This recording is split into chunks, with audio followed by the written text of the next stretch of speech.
ఆ ప్రకారంగా సీతామ్మవారు అనసూయాదేవి అభ్యంతరం మీద తన వివాహ వృత్తాంతాన్ని అంతా కూడా వివరించి చెప్పింది. అందుకు అనసూయాదేవి చాలా సంబరపడింది. ఎంతో బాగుందమ్మా, నువ్వు చెప్పినటువంటి విధానం, ఈ వివాహం జరిగినటువంటి వైద్యం ఎంతో విందుగా ఉంది, శ్రవణానందంగా ఉంది వినటానికి అని చెప్పి ఎంతో ఆనంద మంత్రాలై నీకు ఒక కానుక ఇస్తాను, అది నువ్వు స్వీకరించాలి అని చెప్పింది. సరేనమ్మా, మీరు పెద్దవాడు, మీరు ఏమిచ్చినా కూడా కాదను అని అంటుంది సీతాదేవి. అప్పుడు ఆవిడ ఒక దివ్య పుష్పమాల, ఒక చీర, ఆభరణాలు, పరిమళాలు వస్తున్నటువంటి గంధపు పెట్టే, పూత, పైపూస పూసుకుంటారు కదా, సుగంధ పరిమళాల కోసం అది ఆ సీతామ్మవారికి ఆవిడ ఇస్తుంది బహుమతిగా అన్నమాట. ఇక ఆ అతి మహాముని అనసూయాదేవి అతిథి సత్కారాన్ని అందుకున్న మీద తరువాత శ్రీరాముడు తన వృత్తాంతం అంతా కూడా చెప్పి వాళ్లకు నివాసయోగ్యమైనటువంటి ప్రాంతం ఏమిటో సెలవివ్వమని అతి మహాముని అడుగుతారన్నమాట. అప్పుడు ఆయన తెలిసి ఇదంతా కూడా దండకారణ్యం. అయితే ఇక్కడ చిత్రకూటమి అని ఒక చోటు ఉంది. అది నీవు ఒక పర్ణశాల నిర్మించుకోవడానికి, అక్కడ నివసించడానికి కూడా చాలా యోగ్యమైన ప్రాంతము. అక్కడికి వెళ్ళండి, మీకు బాగుంటుంది అని జయోస్తు అని వారిని సాగినంపుతారు. సీతారామ లక్ష్మణులు దండకారణ్యంలో ప్రవేశిస్తారు. అక్కడ చిత్రకూటమి అక్కడ ఒక పర్ణశాల ఏర్పరచుకుని నివసిస్తూ ఉంటారు. ఈలోగా అక్కడ ఎంత దట్టమైనటువంటి అడవి అంటే అక్కడ రాక్షసులు ఎక్కువగా ఉంటారు. అలాగే మునులు కూడా ఎంతో పవిత్రమైన చోటు అని చెప్పి, ఎంతో వృక్ష సంపద ఉండే చోటు, ఏకాంతానికి భంగం కలగదు అని అనుకుని దైవనామస్మరణ కోసం, తపస్సు కోసం, ధ్యానం కోసం అక్కడ నివసిస్తూ ఉంటారన్నమాట. అయితే మంచి చెడు కూడా కలిసి ఉంటాయి ఈ లోకంలో. అలాగే వెలుగు చీకటి ఇదంతా కూడా మనకి సహజమే కదా. అలాగా ఎంతో సాత్విక గుణం కలిగినటువంటి ఋషులు మునులు ఎలాగైతే ఉంటారో అలాగే పరమ తామస గుణం ఉన్నటువంటి రాక్షసులు కూడా ఉంటారన్నమాట. అలా శ్రీరామచంద్రులకి అక్కడ రాక్షసులను కూడా ఎదుర్కొనే అవసరం ఏర్పడుతుందన్నమాట. శ్రీరాముడు మహాపరాక్రమవంతుడు, లక్ష్మణుడు ఏం తక్కువ కాదు. ఆయన ఎంతో బలశాలి, పరాక్రమవంతుడు. వారికి ఎదురయ్యేటటువంటి రాక్షసులు, మహామునులు కూడా ఎంతో, అంటే ఏంటంటే అంతా కూడా లోక కళ్యాణం కోసం శ్రీరామ చరిత్రలోని ప్రతి సంఘటన కూడా లోక కళ్యాణం కోసం జరుగుతూ ఉంటుందన్నమాట. ఇది మనం ముందుగా గ్రహించాలి ఎప్పుడు కూడా. అయితే తర్వాత అగస్త్య మహాముని ఆశ్రమానికి వెళ్తారన్నమాట. ఆయన ఎంతో సంతోషించి వీరికి అతి సత్కారాలు చేస్తారు. వారితో పాటు ఉన్నటువంటి మిగతా మునులు వాళ్ళందరూ కూడా సీతారాముల దర్శన భాగ్యం కలిగినందుకు సంతోషించి రామలక్ష్మణుల పరాక్రమం తెలిసిన వారై ఈ చిత్రకూటం ప్రాంతంలో, పంపానది తీరంలో, అలాగే మందాకిని తీరంలో ఇక్కడంతా కూడా ఎంతో మంది రాక్షసులు మేము యజ్ఞయాగాలు చేస్తుంటే అంతరాయం కలిగిస్తున్నారు. దయచేసి మీరు రాజులు కనుక, రాజకుమారులు కనుక మీరు నగరంలో ఉన్న అయోధ్యాపురిలో ఉన్న అరణ్యంలో ఉన్నా కూడా మీ శరణాగతుల్ని, ప్రజలని, ఋషులని, మునులని కాపాడవలసిన అవసరం మీకుంది. అందుకని మీరు ఇక్కడ సంచరించేటటువంటి రాక్షసులను సంహరించాలి శ్రీరామ. మా రక్షణ బాధ్యత ఇదే, మా రక్షకుడివి నీవే అని ఎంతో వినయంగా వాళ్ళు అడుగుతారన్నమాట. అప్పుడు శ్రీరాముడు, మీ ఆజ్ఞ నాకు శిరోధార్యం, అలాగే తప్పకుండా ఎటువంటి రాక్షసులు వచ్చినప్పటికీ కూడా నేను నా తమ్ముడు మీ రక్షణ బాధ్యత వహిస్తాము. మా శక్తి కొలది మేము వారిని తరిమి కొడతాము. మీరు నిశ్చింతగా మీ యజ్ఞయాగాలను కొనసాగించండి అని అభయం ఇస్తాడు. అది రాజుకుండే లక్షణం అన్నమాట.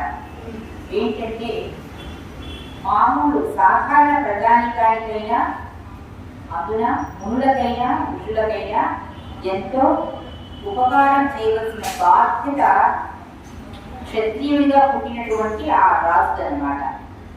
అటువంటి ధర్మాలను ఆచరించడంలో శ్రీరాముడు చెప్పుకోదగినటువంటి వ్యక్తి, కారణ జన్ముడు, ఎంతో మహానుభావుడు అన్నమాట.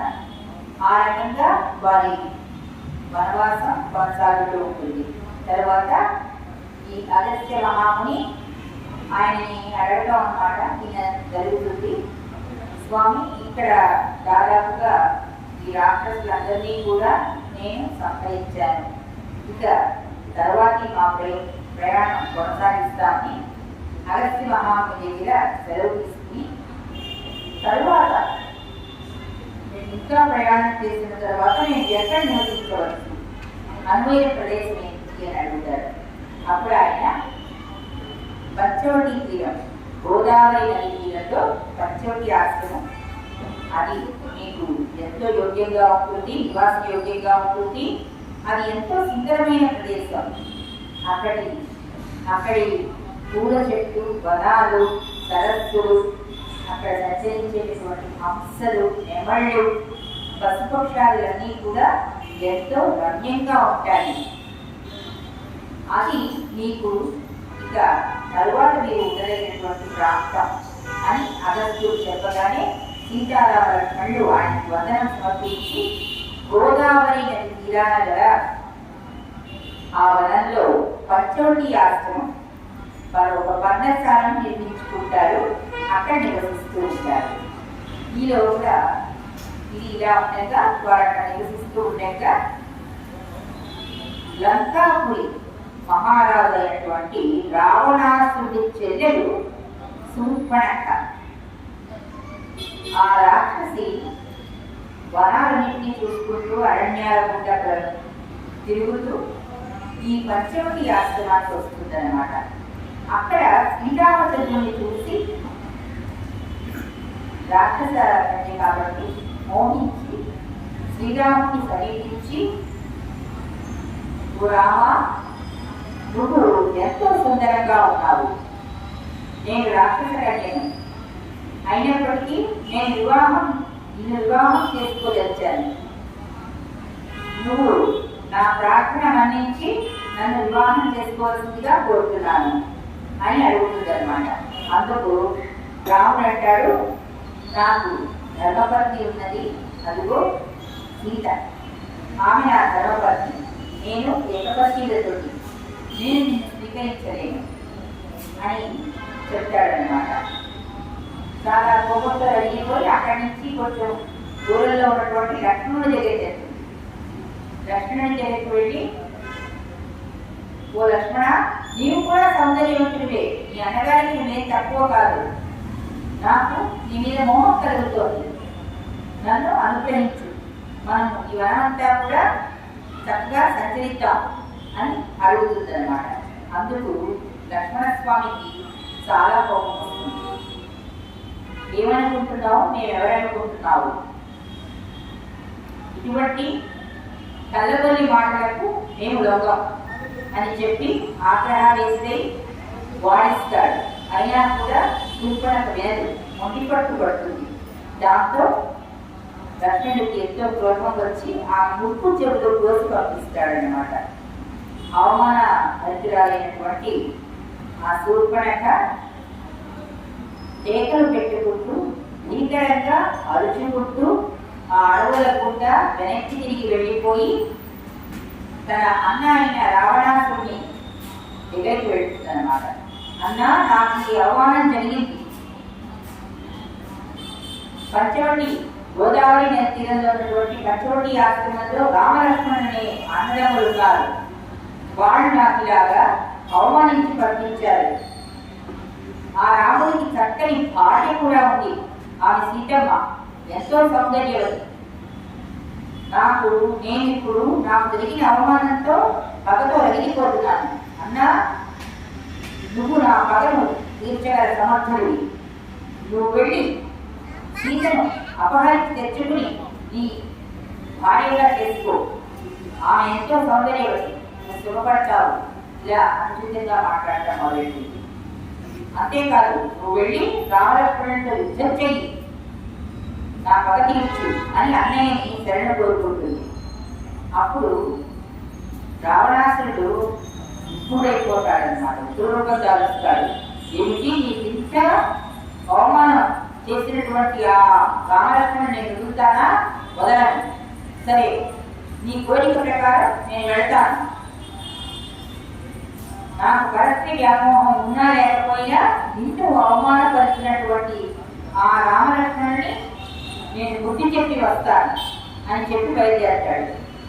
బయలుదేరి మధ్యలో మారీచుడు అనగా ముందు నిన్న మనం చెప్పుకున్నాము, తాటక అనే రాక్షసి యొక్క కొడుకు అన్నమాట. తాటక ముందు యక్షకన్య. కాకపోతే ఏంటంటే ఆమె భర్తను అగస్త్య మహాముని శపించడం వల్ల అతను మృతుడవుతాడు. ఆ తర్వాత ఉన్నటువంటి ఆ ప్రదేశం అంతా కూడా బీభత్సంగా నిర్జీవంగా చేసేస్తూ ఉంటుంది. ఎంతో గల్లంతు చేసేస్తూ ఉంటుంది. వృక్షాలను నరికేస్తూ ఉంటుంది. బీభత్సం సృష్టిస్తూ ఉంటుంది అన్నమాట. అప్పుడు దాన్ని రాక్షసి కర్మం చెప్పి అగస్త్య మహాముని శాపం పెడతాడు. ఆ రకంగా రాక్షసి అవుతుంది అనమాట. ఆమె కుమారుడు వారికి కూడా రాక్షసుడు అవుతాడు. అతడు రావణాసుడికి వంటే. కాకపోతే రావణాసుడు ఎప్పుడైతే ఊర్మిళ మాటలు విని పర్ణశాలకు పంచవటి సీతారామ లక్ష్మణుడు ఉన్నటువంటి పంచవటికి వచ్చి అక్కడ తన చెల్లెలి అవమానానికి కారణమైనటువంటి రామలక్ష్మణులను సంహరించాలని ప్రయత్నిస్తాడో అతని సంకల్పం, రావణాసుడి సంకల్పం ముందుగా మారీచుడికి చెప్తాడనమాట. ఎందుకంటే మారీచుడు సాయం కోరుతాడు. ఏమని? మారీచుగా, నీకు బంగారు జిక్కగా మారి రూపు దాల్చి మాయాలేడిగా సీత ముందు సంచరించు. అప్పుడు ఆ సీత నిన్ను వరించి రాముని నిన్ను కొని తెమ్మని చెప్తుంది. అప్పుడు రాముడు లక్ష్మణుడు లేని సమయం చూసి నేను ఆ సీతను అపహరించి నా లంకకు తీసుకుపోతాను అని తన అభిష్టాన్ని రావణాసురుడు మారీచుడికి చెప్తాడు. మారీచుడికి ఈ కోరిక నచ్చదు. రావణాసురుడి సంకల్పం నచ్చదు. వద్దు స్వామి, వద్దు. అసురేంద్ర, నీ ఖ్యాతికి ఇది భంగం తెచ్చిపెడుతుంది. పరస్త్రీ వ్యామోహం తగదు. అందున సీతారాములు ఎంతో పుణ్య దంపతులు. వారికి ఎటువంటి హాని కలిగించాలని నువ్వు తీసినా కూడా నీకే అపకారం ఎదురవుతుంది. నేను ఎందుకు చెప్తున్నానో విను. దయచేసి ఈ ఆలోచన మానుకో అని హితవు కలుగుతాడు మారీచుడు. కానీ వినాశకారి విపరీత బుద్ధి అంటాం కదా, ఆ ప్రకారంగా రావణాసురుడికి మారీచుడి మాటలు హితవుగా అనిపించవు. ఇక అతను రాజు కదా, ఆ అహంకారంతో మారీచుడిని ఆజ్ఞాపిస్తాడు. ఇదిగో చూడు, నువ్వు మంచి చెప్తే వినే స్థితిలో నేను లేను. నేను చెప్పినది రాజాజ్ఞగా భావించి నువ్వు అనుసరించాలి. అంతే తప్ప నువ్వు నాకేదో చెప్తే నేను వినే స్థితిలో నేను లేను. నేను చెప్పినట్టుగా నువ్వు ఆ మాయాదీక రూపం ధరించి సీత దగ్గరికి వెళ్ళు అని ఆజ్ఞాపిస్తాడు. ఉగ్రుడైపోతాడు. రావణుడి ఉగ్రరూపం చూసి మారీచుడు భయపడి చేసేది లేక వెంటి మచ్చలతో బంగారు శరీరంతో ఎంతో వింతగా కనిపిస్తుంది అన్నమాట. ఆ మాయాదేవి చాలా ఆకర్షణీయంగా కూడా ఉంటుంది. అది వెళ్ళి సీతమ్మ వారు పూలు కోసుకున్నటువంటి ప్రాంతంలో సీతకు కనిపించేలాగా తిరుగుతుంది అన్నమాట. అప్పుడు సీతమ్మ వారు పాపం ఆ మాయాదేవిని చూసి నిజంగానే ఆహా ఎంత సుందరంగా ఉంది ఈ లేడీతో ఆడుకోవచ్చు కదా చక్కగా అని పాపం అనుకుంటుంది అనమాట.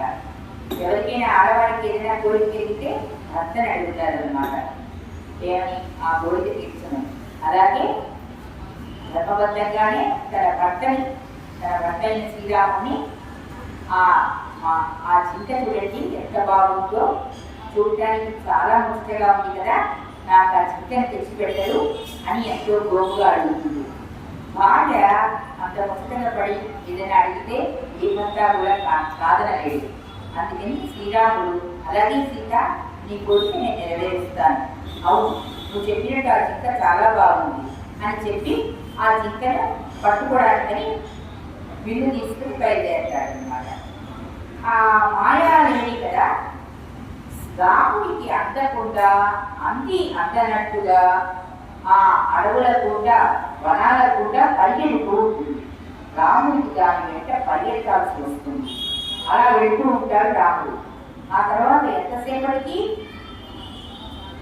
ఆ చింత దొరకదు. శ్రీరాముడికి ఒక చిన్న చింత పిల్ల పట్టుకోవడం ఒక విషయం కాదు. మారుచుని రూపంలో మాయా రూపంలో ఉంది కాబట్టి, దుష్టబుద్ధితో అక్కడికి వచ్చినది కాబట్టి రాముడిని ఇబ్బంది పెట్టాలనే ఉద్దేశంతో ఆ మాయాదేవి అలా పరుగులు తీస్తుంది అన్నమాట అందకుండా. ఈ రకంగా జరుగుతుంటే ఆ తర్వాత ఏమైంది, రావణాసుని ఆజ్ఞ మేరకు మారికి ఇంకో పని కూడా చేశాడు. ఏం చేశాడంటే హా రామ హా రామ హా లక్ష్మణ హా లక్ష్మణ అంటూ లక్ష్మణుడి గురించి అరవడం ప్రారంభించింది. ఎవరు? మాయాదేవి రూపంలో ఉన్నటువంటి మారీచుడు అన్నమాట. ఎందుకు ఆ రకంగా లక్ష్మణుడిని పిలిస్తే సీత దగ్గర కావలిగా ఉన్నటువంటి ఆ లక్ష్మణుడు కూడా వచ్చేస్తాడు కదా. అప్పుడు సీతారాముడు సీతామ్మవారి రామలక్ష్మణులు ఇద్దరు కూడా సీతామ్మవారిని వదిలి రావడం జరుగుతుంది. అప్పుడు రావణాసుడికి సీతను అపహరించడం తేలికవుతుంది. అందుకని ఈ మారీచుడు హా లక్ష్మణ అని తనకేదో ఆపద వాటినట్టుగా మాయాదేవి రూపంలోనే అరుస్తాడనమాట. అలా అరుస్తూ ఉంటే ఆ అరుపులు లక్ష్మణుడు చెవిలో పడతాయి, అలాగే సీతామ్మవారి చెవిలో పడతాయి అన్నమాట. కానీ ఈ లక్ష్మణుడు ఏంటంటే ఆయనకి అన్నగారి మీద అపారమైనటువంటి నమ్మకం. ఏ ఆపద తన అన్నకు వాటిల్లదు అనేటటువంటి ప్రగాఢమైనటువంటి విశ్వాసం. అయితే ఈ మాయా లేడి యొక్క అరుపులు విన్నా కూడా పట్టించుకోడు లక్ష్మణుడు. దాని సీతామ్మవారు కాదు, అమ్మో భర్తకు ఏ ఆపద వాటిల్లుందో లక్ష్మణాన్ని అరుస్తున్నారంటే ఎప్పుడు ఇలా అరవరే, ఇప్పుడు అరుస్తున్నారంటే ఆయనకి ఏం ఆపద వాటిల్లిందో. లక్ష్మణ విన్నావా ఆ కేకలు? నీ అన్నగారివి ఏదో ప్రమాదంలో ఉన్నట్టున్నారు, నీవు వెంటనే వెళ్ళు మీ అన్నగారిని రక్షించు అని ఆజ్ఞాపిస్తుంది. అయితే లక్ష్మణుడు పక్కనవి అమ్మ వదినమ్మ ఇవన్నీ కూడా ఆ మాయాదేవి నటన, ఇదంతా కూడా నీవు ఆ మాయలో పడకు, అన్నగారికి ఏమీ కాదు, అన్నగారి శక్తి సామర్థ్యాలు నీకు తెలియని కావు, ఆయనకు ఎటువంటి ప్రమాదము వాటిల్లదు, నాకు తెలుసు, నీవు నెమ్మదిగా ఉండు తల్లి వదినమ్మ అని ప్రాధేయపడతాడు. కానీ సీతామ్మవారు ఆవిడ ఆందోళన ఏ భార్యకైనా కూడా భర్తకు కొంచెం ఆపద జరిగినా కూడా కొంచెం మాటలో ముందుకున్నా కూడా విలువలాడిపోతుంది. ఏ భార్య అయినా కూడా సహజమైన స్త్రీ కదా. అందుకని సీతమ్మ వారు కూడా అయ్యో రాముడికి ఏ ఆపద వాటిల్లిందో అని చెప్పేసి మరిది గారి మీద కోపంలో వచ్చేస్తుంటాడు. లేకపోతే మాట లేదు, నువ్వు వెళ్ళాల్సిందే, మీ అన్నగారిని రక్షించాల్సిందే, రక్షించి నా దగ్గరికి తీసుకురావాల్సిందే, ఆయనకేదో ఆపద వాటిల్లింది, లేకపోతే అలా అడగలు, నీకు వినిపిస్తున్నాయి కదా మాటలు, ఎందుకు అలా ప్రశ్నలు పెడుతున్నావు, నీకేదో ఏదో వేరే ఆలోచన ఉంది కదా అని చెప్పి లక్ష్మణుడిని రెచ్చగొడుతుంది సీతమ్మ వారు. ఏం చేస్తాం, ఇది అలాంటిది అనమాట. ఇక ఎంతో రెచ్చగొట్టే మాటలు వదినమ్మ గారి మాట వినేసరికి లక్ష్మణుడిని ఏం చేయాలో అర్థం కాదు. సరేనమ్మా, నీ ఆజ్ఞ మీదట నేను వెళ్తాను, అన్నగారిని తీసుకొస్తాను, నీవు మాత్రం జాగ్రత్తగా ఉంటుందని అని చెప్పి లక్ష్మణుడు అక్కడి నుంచి వెళ్తాడు. ఇదే అదనుగా చూసుకుని రావణాసుడు ఇటువంటి సమయం కోసమే ఎదురు చూస్తున్నాడు, ఇటువంటి అవకాశం కోసమే అక్కడ మాయను పన్నాడు మారీచి సహాయంతో. వెంటనే ఒక మాయ భిక్షకుడి వేషం వేసుకుని సీతమ్మ వారిని సమీపిస్తాడు. భవతి భిక్షాదేవి అని బిగ్గరగా అరుస్తాడు. ఇంతటి దట్టమైనటువంటి దండకారణ్యంలో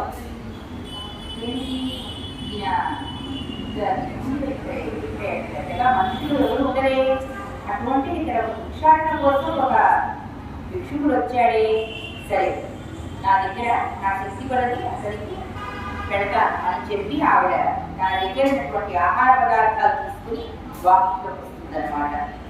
ద్వారం దగ్గరికి వస్తుంది. అయితే అతను ముందుకు వచ్చి ఆ దానం ఇవ్వమని చెప్తాడనమాట సీతమ్మ వారిని చూసి. ఎందుకంటే రావణాసుడు దుర్బుద్ధితోనే అక్కడికి వచ్చాడు కదా, ఆ సంగతి సీతమ్మకు తెలియదు. పాప మాయకురాలు ఆవిడ ముందుకు వచ్చి దానం చేయబోతుంది. అతను వెంటనే నిజ స్వరూపం దాల్చి రావణాసుడు సీతను తన రథంపైకి ఎక్కించుకుని పారిపోతాడనమాట, వెళ్ళిపోతాడు అక్కడి నుంచి. ఆ వెళ్ళిపోతుంటే సీత ఎంతో పెనుగులాడుతుంది. రామ లక్ష్మణ అని అరుస్తుంది. రామ శ్రీరామ నన్ను రక్షించు, ఇతడెవడో వచ్చాడు, నన్ను అపహరించుకుపోతున్నాడు, నాకు నీవు తప్ప వేరే దిక్కు లేదు, నీవే కాపాడాలి అనుకుంటూ ఎంతో ఆర్తనాదం చేస్తుంది. అయినా కూడా రామలక్ష్మణులకు ఈ మాటలు సీతమ్మ వారి మాటలు చెవిన పడవు. ఎందుకంటే ఆ మారించి రాముని అప్పటికే ఎంతో దూరం రాకపోతాడనమాట. ఇక ఆ అన్నగారి వెంట లక్ష్మణుడు, వీళ్ళిద్దరూ చాలా దూరం వెళ్ళిపోవడం వలన సీతమ్మ వారి ఆర్తనాదం వాళ్ళకు వినిపించదన్నమాట. అంత దూరంలో ఉంటారు. ఇక రావణాసుడు వికటాంతహాసం చేస్తూ తానేదో ఘనకార్యం సాధించేసినట్టుగా రథసారథికి సూచనలిస్తూ వేగంగా లంకాపురికి తరలిపోమని ఆజ్ఞాపిస్తాడన్నమాట. ఆ రథం యొక్క నడిపేమేమిటో తెలుసా, అశ్వాలు కాదు, గాడిదలు. అంటే భక్తులకు ఎలా ఉంటుందో చూడండి. మనం రావణాసుడు ఆ రకంగా సీతమ్మ వారిని తీసుకుని పోతూ ఉంటాడనమాట. అయితే మధ్యలో జటాయు అనే పక్షి, ఆయన శ్రీరామభక్తుడు. ఆ జటాయువు వృద్ధాప్యంలో కూడా ఉంటాడు. అయితే సీతమ్మ వారికి రావణాసురుడు ఎత్తుకుపోవడం చూసి ఎంతో భయకంపితుడైపోయి, అమ్మ సీతమ్మ వారిని తీసుకుపోతున్నాడే, వీడెవడో దుష్టుడిలా ఉన్నాడు, రాక్షసుడు అనుకుంటాను, అమ్మో మనం ఎలాగైనా సరే సీతమ్మ వారిని కాపాడాలి అని అనుకుంటాడనమాట. మళ్ళీ అంతలోనే తన వృద్ధాప్యం, తన అంటే తనకు ఆ శక్తి లేకపోవడం, అనాశక్తి గుర్తుకు వస్తుంది అనమాట. అయినా సరే ప్రయత్నించి తీరుదాం, సీతమ్మ వారిని కాపాడుదాం అని చెప్పి జటాయువు ఎక్కలు వాడించుకుంటూ అతి కష్టం మీద ఆ రథం అది పుష్పవిమానంగా గాలిలో ఎగురుతూ ఉంటుంది అనమాట. ఎగిరి సీతమ్మ వారి దగ్గరికి సమీపించి కాపాడాలని చూస్తాడు. సీతమ్మ వారు అప్పుడు ఏం చేస్తారంటే ఆవిడ దగ్గర ఉన్నటువంటి ఆభరణాలు తీసి జటాయువుకు విసిరేస్తుంది అనమాట. అవి పట్టుకుంటాడు జటాయువు. ఇంకా కూడా సాగిపోతూనే ఉంటారు. అప్పుడు ఇంక ఏం చేయాలో అర్థం కాదు జటాయువుకి. శక్తి కొలది పోరాడతాడనమాట. అయినా కూడా రావణాసురుడు ఏం చేస్తాడు? ఏమిటి జటాయు పక్షి, ఈ పక్షి నన్నేం చేయగలదు అసలు, పైగా వృద్ధురాలైపోయింది, నన్నేం చేయగలదు అని చెప్పి దాని రెక్కలు విరిచేస్తాడు. రెక్కలు విరిచేస్తే పక్షికి ఇంక ఎగరలేదు. ఎంత ప్రయత్నించినా కూడా ఎగరలేదు. దాంతో అది భూమి మీద పడిపోతుంది అనమాట. ఆ రకంగా జటాయు సీతామ్మవారిని కాపాడలేకపోతుంది. రావణాసుడు సీతను అపహరించి ఇంకా ముందుకు పోతూనే ఉంటాడనమాట. కాకపోతే జటాయువు ఎంతటి భక్తి కలిగినదంటే శ్రీరాముడి మీద తన శక్తి కొరది పోరాడేటప్పుడు ఆ గాడిదల్ని సంహరిస్తుంది. రథాన్ని నడుపుతున్నటువంటి గాడిదల్ని, అలాగే ఆ రథాన్ని ముక్కలు చేస్తుంది. రథ సారథిని కూడా సంహరిస్తుంది. చూడండి ఎంత వృద్ధాప్యంలో ఉన్నా కూడా జటాయువుకి ఆ శక్తి ఎక్కడి నుంచి వచ్చింది? శ్రీరాముడి మీద అపారమైన భక్తి ఉండటం చేత జటాయువుకి ఆ అవసాన దశలో కూడా అంతటి శక్తి వచ్చిందనమాట. ప్రయత్నంలో ఉండకూడదు కదా, అందుకని తన తుది శ్వాస వరకు సీతామ్మవారిని కాపాడాలని జటాయు అనుకుంటుంది అనమాట. అంతవరకు కూడా పోరాడుతుంది. కానీ చివరికి ఆ రావణాసురుడు, అసురుడు, రాక్షసుడు అతను రెక్కలు నరికివేయగా భూమి మీద పడి విలగిలా కొట్టుకుంటూ తుది శ్వాసతో విలగిలా కొట్టుకుంటూ ఉంటుంది అనమాట. ఇక అక్కడతో అది అవుతుంది. తర్వాత ఇక్కడ సీతారాముడు ఆ లేడీ వెనక పరిగెత్తి సీతారాముడు కాదు, రాముడు లక్ష్మణుడు, ఆ రాముడికి పరిగెత్తి అనుమానం వస్తుంది అనమాట. ఏదో మాయారెడ్డి లాగా ఉంది, ఇది మనం పట్టుకునేటట్టుగా లేదు అని చెప్పి వెనకాల లక్ష్మణుడు రావడం చూసి లక్ష్మణుడు ఇంకా శరవేగంతో అన్నగారిని ప్రయత్నిస్తారు అనమాట. వారిద్దరూ కూడా తెలుసుకుంటారు ఏమని, ఇది సాధ్యపడదు, ఈరోజు ఈ లేడిని పట్టుకోలేము, ఎందుకంటే అదేదో మాయాలేడు. ఎందుకో వెంటనే సీతామ్మవారు వస్తారు. శ్రీరామచంద్రుడు వెలుగునికి వెళ్ళాలి, భార్యని కాపాడుకోవాలి అని ఒక ఆత్రం బయలుదేరుతుంది. వెంటనే లక్ష్మణుడు చెప్పి, లక్ష్మణ నీవెందుకు వచ్చావు నా వెంట?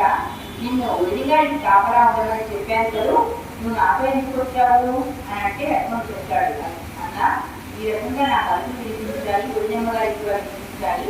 గొడిజమ్మ గారు నన్ను బలవంత పెట్టడం వలన నేను ఇలా రావాల్సి వచ్చింది. మిమ్మల్ని రక్షించమని గొడిజమ్మ గారు కోరారు. నాకు తెలిసి ఇదంతా కూడా మాయాని, రాక్షస మాయాని. కానీ గొడిజమ్మ గారు నా మాటను వినలేదు. నాకు తప్పక రావాల్సి వచ్చింది, నన్ను క్షమించండి అని ఎంతో దీనంగా వేడుకుంటాడనమాట. అప్పుడు శ్రీరామచంద్రుడు, ఇదంతా అయితే రాక్షసమాయ మాట, సరే సీత ఎలా ఉందో ఏమిటో, పద ఆశ్రమం వెళ్దాం, కుటీరానికి వెళ్ళిపోదాం అని చెప్పి వెతికి ప్రయాణం కట్టి వాళ్ళు వస్తారనమాట. ఆ వస్తూ ఉండగా వాళ్ళకి జటాయు పక్షి ఎదురవుతుంది. అక్కడ సీతామ్మవారి నగలు కూడా కనిపిస్తాయన్నమాట. జటాయువు తుదిశ్వాసతో ఉంటుందన్నమాట. రాముడు ఎప్పుడెప్పుడు వస్తాడా, ఈ సీతాపహరణం చేసినటువంటి రావణుడు గురించిన వార్త ఎప్పుడెప్పుడు చెబుదామా అని చెప్పి రాముడి మీద అపారమైన భక్తితో కొనమూర్తితో బ్రతికి ఉంటుందన్నమాట జటాయువు పక్షి. రాముని చూడంగానే ఎంతో పరమానంద పరిసరాలై, రామ ఈ రకంగా రావణాసుడు నీ భార్యను సీతమ్మను అపహరించుకొని పోయాడు, నీవు సీతామ్మవారి నగరం చూసావా, ఇంతటి దారుణానికి పాల్పడ్డాడు ఆ రాక్షసుడు. నీవు నీ భార్యను దక్కించుకో, రక్షించుకో, నా గురించి చింతపడకు, నాకు వృద్ధాప్యం వచ్చేసింది, చివరిగా నీకు సేవ చేసే ప్రయత్నంలో ఈ రకంగా మరణాన్ని పొందుతున్నాను, నాకెంతో ఆనందంగా ఉంది అని చెప్పి ఆ రాముడి చేతిలో కన్ను మూస్తుంది అనమాట. రాముడు జటాయు పక్షికి దహన సంస్కారాలు చేసి ఆ జటాయు వెంటనే పుణ్యాస్తాడు. రాముడి చేతిలో దహన సంస్కారాలు పొందిందనమాట. ఆ తర్వాత రాముడు తన కుటీరానికి వచ్చి చూసుకుని, ఇంకా ఏదో ఆశ, ఆ పరిసర ప్రాంతాలంతా కూడా చూసుకుని చేసేది లేక ఆ జటాయువు చెప్పినటువంటి భక్తులను పట్టుకుని ఆ అరణ్యంలో తిరుగుతూ ఉంటారన్నమాట. రామలక్ష్మణుడు సీతాన్వేషణ ప్రారంభం అవుతుంది. సీత ఎక్కడుందా అని సీత అనుకుంటూ ఎంతో ఆర్తిగా ప్రేమతో ఆ భార్యను పిలుచుకుంటూ ఎక్కడైనా కనిపిస్తుందన్న ఆశతో నలుదిక్కులా వెతుక్కుంటూ రామలక్ష్మణుడు వారి ప్రయాణాన్ని వారి అన్వేషణని సాగిస్తూ ఉంటారన్నమాట. ఇంతలో వాళ్లకు కబంధుడనే రాక్షసుడు ఎదురవుతాడనమాట. ఆ కబంధుడనే రాక్షసుడు ఎంతటి వికృతి రూపం కలిగి ఉంటాడంటే విశాలమైనటువంటి పొడవైనటువంటి భుజాలు, చేతులు ఉంటాయి. ఇక తల ఉండదు, ఒక్క మొండెమే ఉంటుంది. ఆ మొండెం మధ్య భాగంలో ఒక కన్ను, ఒకటే కన్ను. దానికి కిందుగా కూరలతో ఒక నోరు ఉంటుంది. ఇది ఆ కబంధుడి రూపం అన్నమాట. వికృత రూపంలో ఉంటాడనమాట. ఆ కబంధుడు రామలక్ష్మణుడు చూడగానే ఎంతో ఆకలితో మీదకు వస్తాడనమాట. ఎంతో కోపావేశుడై మీదకు వస్తాడు. మీదకొచ్చి తన రెండు చేతులతో బలంగా రామలక్ష్మణుని పట్టుకుని ఆమె దూరానికి విసురుతాడనమాట. అయినప్పటికీ వారు ఆ రామలక్ష్మణుడికి భయం అనేది ఉండదు. వారు కబంధుడి లక్షణాలన్నీ కూడా పసిగడతారు. వెంటనే మళ్ళీ కబంధుడి దగ్గరకు వచ్చి బాణాలతో సంహరించబోతారు. కానీ తన బలమైన భుజాలతో చేతులతో ఆ బాణాలను విసిరి పారేస్తూ ఉంటుంది. అంటే పిలిచి అక్కడ పడేస్తూ ఉంటుంది, లేదా వెనక్కి విసురుతూ ఉంటుంది అనమాట. ఆ కబంధుడనే రాక్షసుడు విసురుతూ ఉంటాడనమాట. అయితే రామలక్ష్మణులకి కాసేపు ఏం చేయాలో ఆ తర్వాత ఇద్దరు ఒకరినొకరు చూసుకుని ఏదో ఆలోచన వస్తుంది. వాళ్ళు ఒక ఉపాయం పడుతుంది అనమాట. ఇద్దరు పరస్పరం సైగలు చేసుకుని వెంటనే దాని భుజాలని నెట్టుతారు. వాళ్ళిద్దరు ఎక్కి ఇక దాని భుజాలని నరికేయడం ప్రారంభించి ఎంతో ఓర్పుతో, నేర్పుతో, యుక్తితో, శక్తితో దాని భుజాలను తెగనరుకుతారు అన్నమాట. తెగనరికేసరికి ఇంకా బలం కోల్పోయినదే ఆ కబంధుడనే రాక్షసుడు. మనం అంటూ ఉంటాం మన నిత్య జీవితంలో కూడా, ఎవరైనా గట్టిగా పట్టుకుంటే ఏమిటి కబంధహస్తాలతో పట్టుకున్నావు అని అంటాం. అంటే ఏంటంటే వదలట్లేదు, ఏంటి నువ్వు కబంధహస్తాలతో పట్టుకున్నావు ఏంటి అంటాం. ఆ కబంధ అనే పేరు ఈ రాక్షసుడిని ఇచ్చిందనమాట. కబంధుడు అనే రాక్షసుడు ఒకప్పుడు ఈ త్రేతాయుగంలో రామలక్ష్మణుని అంత గట్టిగా పట్టుకున్నాడనమాట. అంత శక్తివంతుడు అనమాట. అయితే ఈ సంఘటనను మనం చదువుకున్న వాళ్ళం కాబట్టి మన పెద్దవాళ్ళ దగ్గర నుంచి కూడా కబంధహస్తాలతో పట్టుకున్నారేంటయ్యా అని అంటూ ఉంటాం. మీరు వినే ఉంటారు. అదే అన్నమాట. అయితే ఆ తర్వాత ఆ కబంధుడిని సంహరించి ముందుగా వెతికించి మొత్తానికి రామలక్ష్మణుడు ఆ కబంధుడిని సంహరించడం జరుగుతుంది. ఆ తర్వాత వాళ్ళు అక్కడ చేరి మళ్ళీ వాళ్ళ ప్రయాణాన్ని సీతాన్వేషణని కొనసాగిస్తూ ఉంటారన్నమాట. ఇంకా ఎన్నో యోజనాల దూరం అలానే ప్రయాణిస్తూ ఉంటారు. వాళ్ళకి ఎక్కడ వెళ్ళాలి, ఎలా వెళ్ళాలి, ఏం చేయాలి ఏమీ అర్థం కాదు. చాలా బాగా తప్పుతుంది హృదయంతో. ఆ రకంగా వారు అరణ్యంలో సంచరిస్తూ ఉంటారన్నమాట. ఇప్పుడు ఈ రోజున వాల్మీకి రామాయణాన్ని ఇక్కడితో సశేషంగా చెప్తున్నాను. ఇప్పుడు మా భజన మండలి వారు ప్రధాన గాయనిగా ఇంద్రాణి గారు ఆలోచించగా కొన్ని భద్రాచల రామదాస్ కీర్తనలు ఆలోచిస్తారు. చిన్న విరామం.